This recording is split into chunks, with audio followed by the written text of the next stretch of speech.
The study of the interactions or interrelationship of organism with environment which is known as ecology. अब हम बात करते हैं यहाँ पे इकोलॉजी की, तो हमने एक टर्म देख लिया, organism and environment are interdependent and inter और mutually reactive.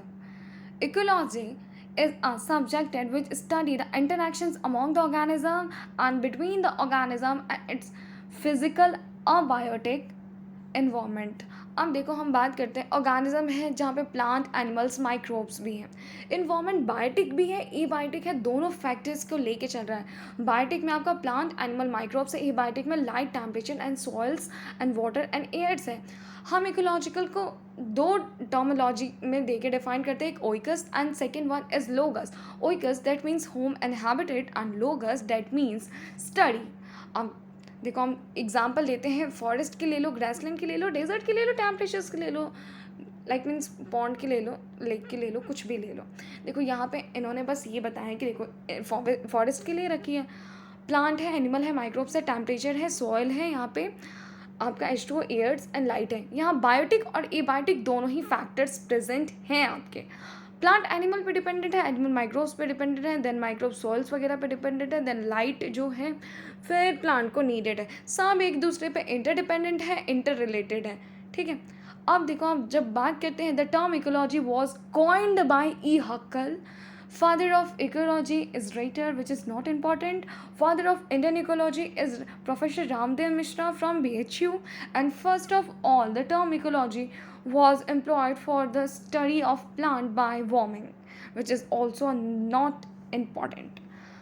When it discuss about the ecological hierarchy is सबसे पहले आएगा आपका organism, then populations, then community, then ecosystem, then biome and the biospheres. हम जानते हैं कि जब हम ऑर्गेनिज्म से बायोस्फीयर की तरफ मूव करते हैं, साइजेस इंक्रीज हैं, कॉम्प्लेक्सिटी बहुत ज़्यादा बढ़ जाती है. ठीक है. अब बात करते हैं ऑर्गेनिज्म की.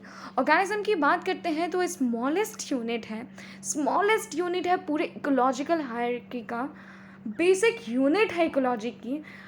वो छोटा भी हो सकता है, बड़ा भी हो सकता है, यूनिसेलुलर है, मल्टी सेलुलर है, उसकी फिक्स्ड लाइफ स्पैन है, birth to death, natural death and organised life cycle है. ठीक है. Ecology at the organism level is essential as a physiological level. कि एनसीईआरटी एक टर्म देती है, वाई ये टर्म देती है, तो देखो organism according to the changing environment के अकॉर्डिंग सर्वाइव कर लेता है, रिप्रोडक्शंस भी कर लेता है, उस चीज़ों को ये बोला है.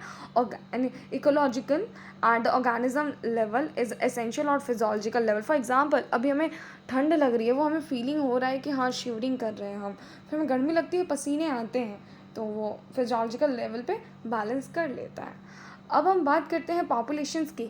जब हम पॉपुलेशंस पे आते हैं तो बोलते हैं a group of individual that means members of same species living at one place in a particular area and a specific geographical area and constitute a populations.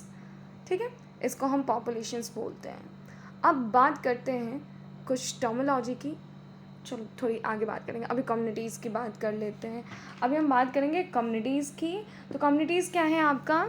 Group of organism of different species live in a common area which interrelated and interdependent into the natural aggregations of plant and animals in the same environment.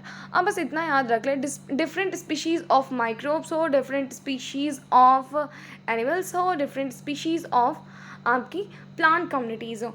Basically हम biotic communities को ही बोल रहे हैं. अच्छा, अगर हम बोलते हैं कि कम्युनिटी फॉर्मेशंस में एनिमल्स माइक्रोब्स का होना ज़रूरी है, तो यार नहीं ज़रूरी है.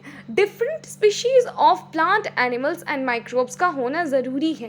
टर्मिनोलॉजी पे बहुत ज़्यादा ध्यान होनी चाहिए. अब बात करते हैं यहाँ इकोसिस्टम की. तो देखो किसी भी पर्टिकुलर एरिया में बायोटिक और एबायोटिक है, और एबायोटिक और बायोटिक है, तो ऑब्वियसली अगर वहाँ पे लिविंग लाइफ है तो इंटरेक्शंस होगा, वही आपका इकोसिस्टम कहलाता है. ठीक है. अब हम बात करते हैं इकोसिस्टम के बाद हमारा आता है बायोम. अब देखो बायोम जो टर्म है वो बहुत लार्ज इकोसिस्टम को दिया गया है. और ग्लोबल इकोसिस्टम दिया गया है बायोस्फीयर को, ठीक है। तो उसके बाद आ जाती है हमारी बायो, और उसके बाद आ जाती है बायोस्फीयर। देखो अब ना एक टर्म आती है लैंडस्केप। अब लैंडस्केप ना हम सोच ही नहीं पाते कहाँ रखें, क्योंकि यार देखो अगर लैंडस्केप की कॉम्प्लेक्सिटी की बात करते हैं तो ये बायोम से भी बहुत ज़्यादा है, अगर एरियाज़ की बात करते हैं तो बायोम से कम है। तो इन दोनों को कहाँ रखा गया, बीच में रखा गया। यूनिट ऑफ लैंडस्केप क्या है, आपका इकोसिस्टम है। देखो इसके नेचुरल बाउंड्रीज से ये घिरा होता है, group of different ecosystem surrounded by the natural boundaries, ठीक है। और इतना हो जाने के बाद अब हम ब्रांचेस की बात कर लेते हैं। ब्रांचेस अगर देखा गया है तो दो तरीके की है, एक autecology and synecology. The autecology that means study of relation of single species with environment, environment के साथ इंट्रैक्शन है विद सिंगल स्पीशीज़ के साथ। देखो हम स्पीशीज़ इकोलॉजी भी बोलते हैं, पॉपुलेशन इकोलॉजी बोलते हैं, इकोलॉजी ऑफ इंडिविजुअल्स भी बोलते हैं, ठीक है। Unit of study of single species, ठीक है। अब सिंकोलॉजी की बात करते हैं तो सिंकोलॉजी क्या होता है, study of relation of group of different species with their environment is known as synecology, ठीक है। अब बात करते हैं इफेक्ट ऑफ ग्लोबल वार्मिंग है ऑफ ह्यूमंस का इक्यूटोलॉजी में, और सिंकोलॉजी में effect of global warming on living organism, ठीक है।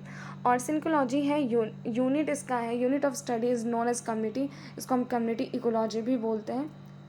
अब बात करते हैं आपकी कुछ